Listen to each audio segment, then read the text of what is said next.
Hello, you're watching Soccerholics, the show that talks about football from campus all the way to Camp Nou. I'm joined by two wonderful guests. Do you want to introduce yourselves? I'm Antonia. I'm a Manchester City women's fan. Hello, I'm Millie. I'm an Arsenal women's fan, but I'm originally from Ipswich, so it's a bit tense at the moment. And big thanks to Millie. She walked 40 minutes just to be on Soccerholics. That's dedication, so thank you very much, Millie. No worries. Should we get started on a few games? Woo! Whoop, whoop. Woo, let's go. So, On Your Headline was my amazing creation of a game title. A headline will pop up, but half of it will be blanked out, and you have to pretty much complete the headline. Does that make sense? Easy enough? Let's see. First headline we've got. What is behind North Korea's something as a women's football power? This was something about, aren't they in like one of the top 10 women's teams in the world, right? That's correct. Good shout, yep. Yeah. I can't think of the headline. What is behind North Korea's Success? success? That's a good shout. Millie, can you better success? I can't. I think I'm going to Of stick course with you success. can't. Of course you Success, can't. right, okay, well, Antonio came up with it Look, first. we lock it in? It is, in fact, rise. Well, I think This I'll is give It's technically a synonym, yeah, I will synonym. give you a point for success, so you get 1 point there. Let's read a little bit about it. So apparently, their high-intensive training regimes have resulted in them. I think they became 9th in the rankings at the moment. I also read that they had a 4-year break due to COVID. They had a 4-year break of playing, and now they're back, and they're 9th. So anything to say They're about actually quite a historic team as well. I think it was, I might be wrong on this, but Kim Jong-il, who was later to be a Hong Kong leader, once said like how strong North Korean women's football was in 1989, perhaps. So yeah, they've got quite a historical record going on there. So good on them. Yeah. Should we move on to the next headline? Mm-hmm. Let's see. Emma Hayes hoping the something is with Chelsea after being drawn against Ajax. I'm actually Manager- terrible at these. Manager The reveals Lord. she's inspired by something. The Lord, not quite. The Force. Oh! Was it? Antonio's on fire with these headlines. The Force. Can you? I'm getting a bit if you can guess suspicious. the Hang on a Force- minute. Well, I don't know.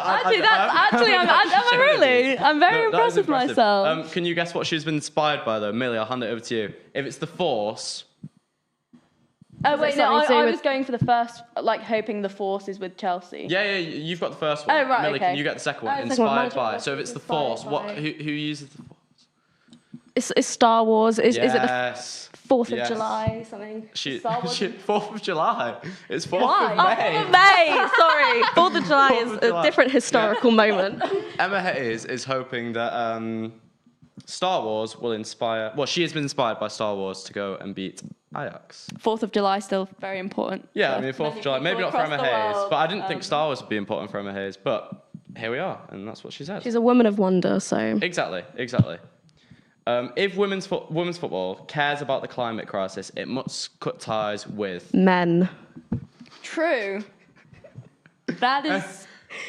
The establishment. The establishment. Okay, we're getting somewhere. And Slave labour. Grass. Oh, turf. AstroTurf. that's a good shout. It's a good shout. Ah. AstroTurf does use so much water to produce, but I'm afraid it's not AstroTurf. Think more institutionally. I'm going to go with men. I'm going to stick with Well, it. it's actually Barclays, but bank. I'm tempted to give you. Ran by men. No, not Barclays. Isn't Barclays like Super League, Premier League, the football institution? never Right, mind. we'll move on. Oh yeah, that Yeah, is why more was about the climate crisis, but we don't care about that, do we? No, we do. There we go. All right, moving on. Okay, I must admit, I did get a bit of men's football in here, just because I couldn't resist this opportunity. Let's hear what our special guest had to say about the new England manager role. Let's hear about it. Thoughts on England in the Euros? Do you think we're going to bring it home? No. One reason, Okay. we have the players, Yes. but unfortunately I don't think we've got the managers with the right mentality. I think you've got to be, in sport, you've got to be a bit fearless, you've got to go for it. We've already messed up one final at home, we should have won it, and I'm just not got any faith at all in the manager. Who do you think has got it? There's a lot of managers out there, I just think someone just to get up and go about it, you know, there's plenty of managers out there. I'd like to see Jurgen Klopp managing England. He'd be a good manager. But Southgate did a good job when he came in. Steadied the ship. But he's just a yes man. He's just only get so far. He's safe. And listen, England are doing all right, but we should have won that last Euro.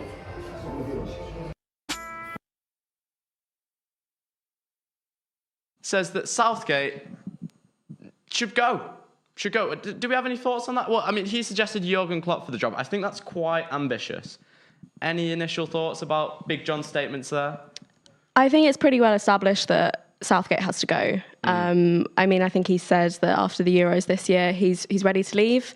I think in terms of getting Klopp in, I think Klopp's done. I mean, I think he's pretty exhausted. He's done well with Liverpool, and I just think he wants some time to himself, and fair enough. Yeah, I mean, if there was going to be a job for Klopp, it'd surely be the German international team. So yeah, I'm to be honest, I'm in agreement, but I don't think Klopp is the right manager. Let's move on to Don't Test Me, Pal. So pretty much, I always take a while to explain this game, so I'm going to try and do it quite quickly. So there's going to be a category. You have to say how many of that category you can name in 30 seconds. For example, different types of cheese, but obviously it won't be that.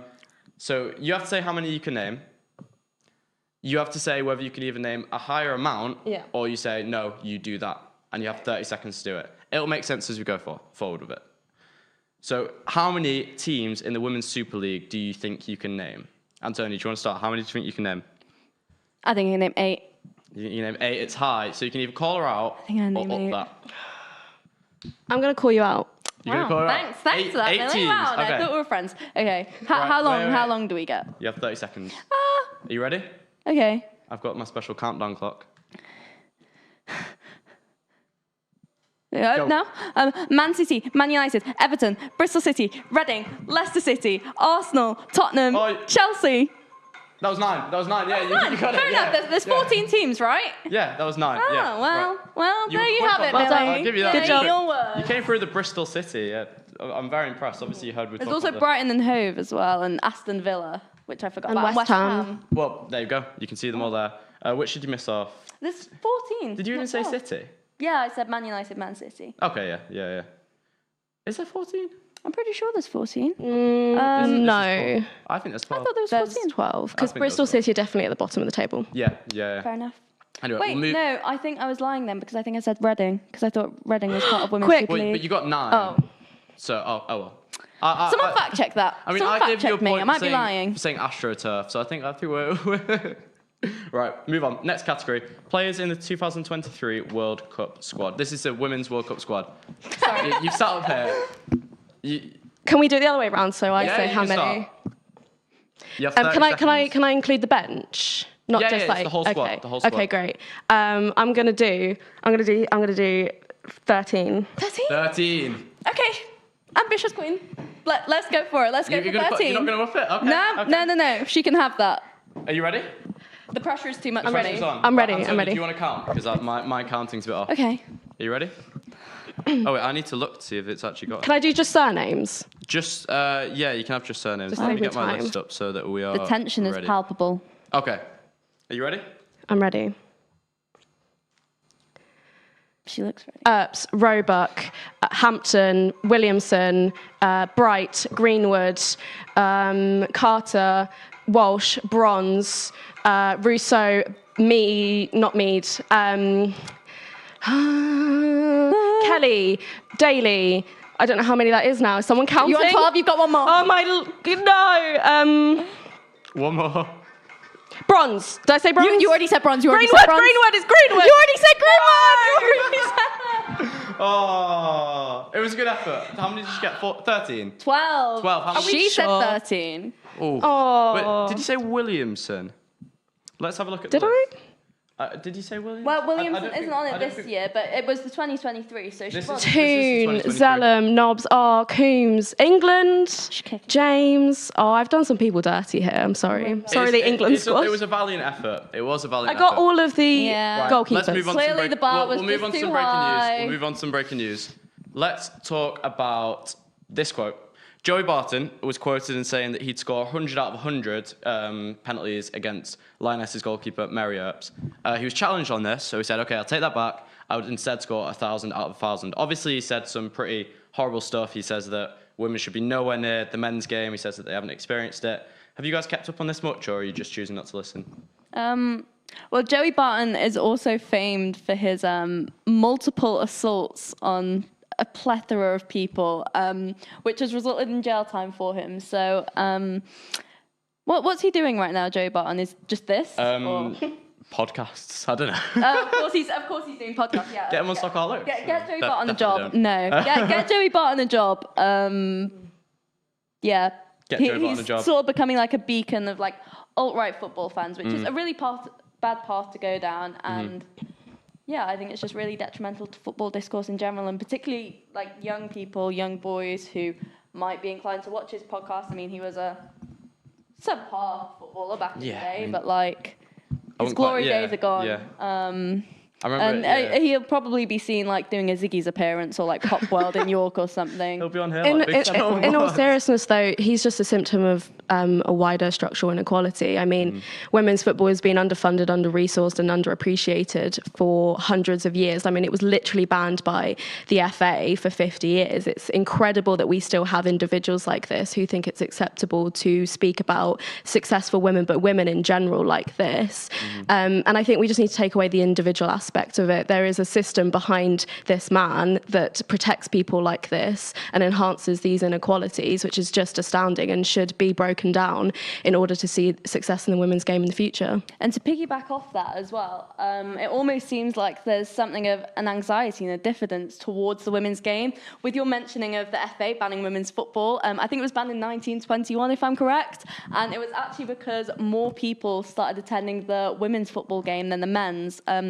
I think it might have been in Preston or Prestwich, I don't quite remember which, but it was in the north, and more people attended the women's game and the men's, so the FA banned it under the guise of it being detrimental to women's bodies. So I think it just shows that there is such a deeply entrenched patriarchal nature within the game, which is terrible for all because we have such amazing players, as we've seen with the Lionesses, and we're clearly not extracting the best from our incredibly talented sporting population, with subpar players like Joey Barton putting their tuppence in every so often. So yeah, he's I mean, obviously played for City, good for him, but then you remember Queen's Park Rangers, obviously the Aguero moment.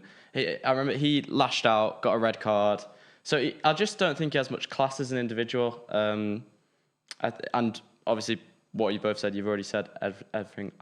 How much time has he spent in jail? I forget. For Not enough. Not enough. True. Not enough. Well, to celebrate such a great man as Joey Barton, I thought I'd include a lovely video. He spent some time out in France playing for Marseille. And whilst he was over there, he's a Scouse man, in case we didn't know. So obviously he's from Merseyside. Yeah, he's got a strong Scouse accent. But for some reason, he decided that when he was playing in France, he thought he'd just develop this French accent, I think in about like 2 weeks. So let's have a look at the video. Maybe the one criticism of the French league is it's a little bit boring. You know, and I can understand. You know, I watched Lille yesterday. They have 10 men and they're happy to lose 1-0. You know, they have 10 men, and for me, you might as well lose 5-0 as 1-0. You know, it's still no point. He's Argentine and I'm English. It's big difference. Big difference. A big ocean. The Atlantic is different. What an amazing video. Honestly, what a great accent. We could barely hear it here in the studio, but I'm sure, have you seen this video before? Or unfortunately, have you not been No, but in that, was the title about what he said? He said that he could score 100 out of 100 penalties against Mary Earps. And then someone said, no, that's wrong. So he said he could score 1,000 out of 1,000. I would like to see it. I personally would like to see him try to do that. Well, it would be an interesting story. Anyway, let's move on to Dream Team. So, can we call Cameron to the stage? Where is he? Hopefully he comes out. So, whilst Cameron's coming, Dream Team is a game where we both have to pitch a player, and Cameron will decide. When I was pitching the show to YSTV, I knew that there were a lot of people who weren't very interested in football. So therefore, I wanted to make it accessible to people who weren't interested in football. So Cameron, you are not interested in football. Cameron, To test you on this, can you explain what a false 9 is? Annoyingly, I've seen Ted Lasso. Oh, And that's no. slightly prepares me to answer this question. Okay, it doesn't It's matter, somewhere in doesn't the matter. deepest, darkest recesses of my mind, but Okay. I think you I passed. know very little about football. You passed just about. So, Antonia and Millie will both pitch 2 players to you. So 2 players each, will be 4 players in total. And you pretty much have to decide who makes it to the dream team. You can be as technical or as simple as you want in this explanation. Just make it palatable for poor Cameron here, who knows nothing about football. Does that make sense? Yep. So we're starting off by taking a look at, this is the team so far. Decent team, any thoughts? Yeah.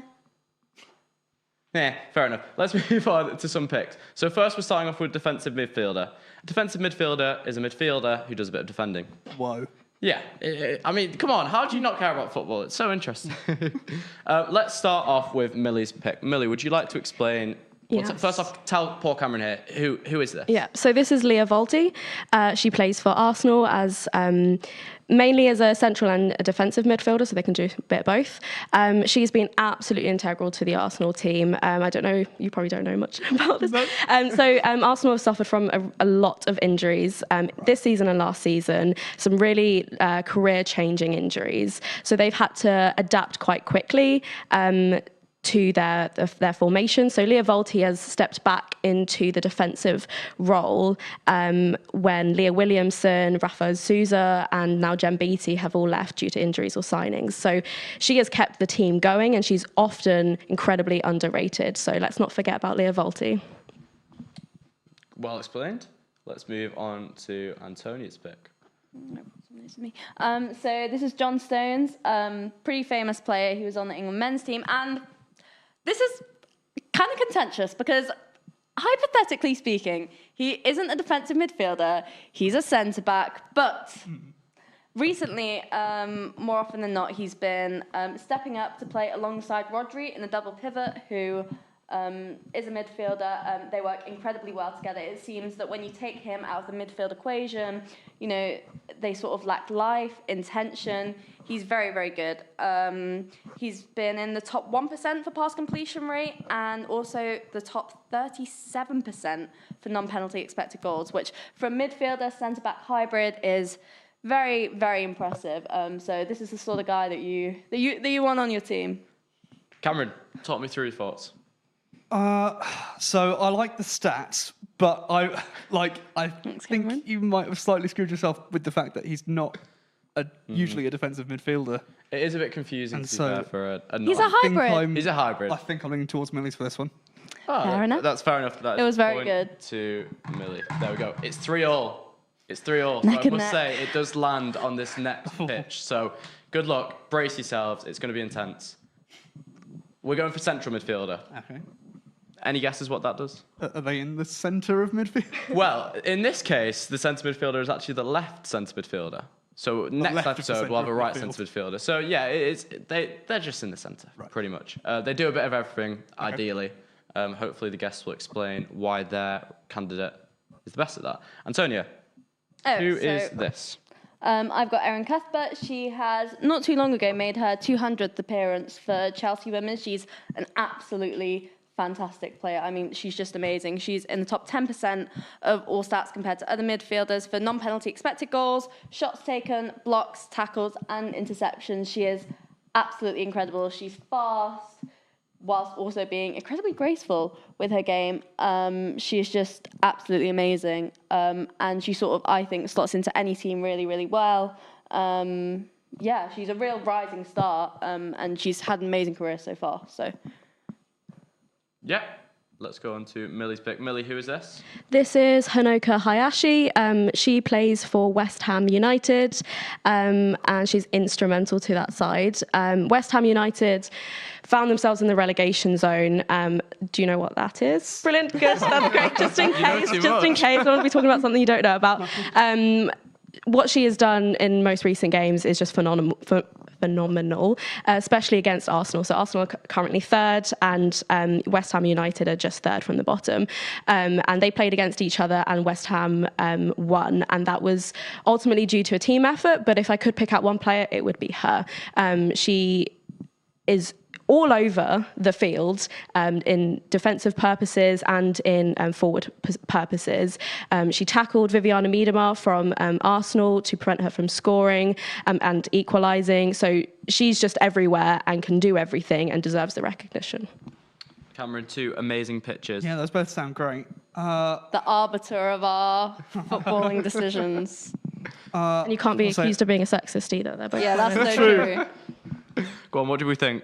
I think Antonio, you sold it with the being in the top 10% on all their stats. Get Cameron. I'm gonna Get get Cameron yours. as the New England manager. Yeah, man. Southgate out, Cameron in. That's all I'm saying. I'm afraid, Millie, that means Antonia has just about taken the lead. well deserved. Well deserved. 4-3. That was a really, really good contest. Very well done. Have you got any last words? Last words made it sound a bit Final bit words. morbid. Wow, it did sound morbid. Any final words?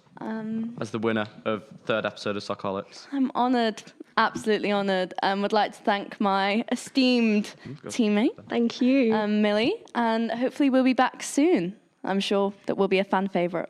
Millie, any I do have any some last final words. Go Arsenal, go Katie McCabe and Viviana Miedema. I wish to meet you one day. I'm looking down. Wait, that doesn't matter. One day you can we will get be the a reference, meeting. please? And I want to talk about Ireland with you, Katie McCabe. I love you so much. And Viviana Miedema, just wonderful. And thank you, Ruben, as well. Oh. Wonderful Thanks, host. Ruben. Amazing. One last thing I have to say. Shout out to Stephen, my flatmate's birthday. Thank you very much. You've been watching Soccerholics and have a good night.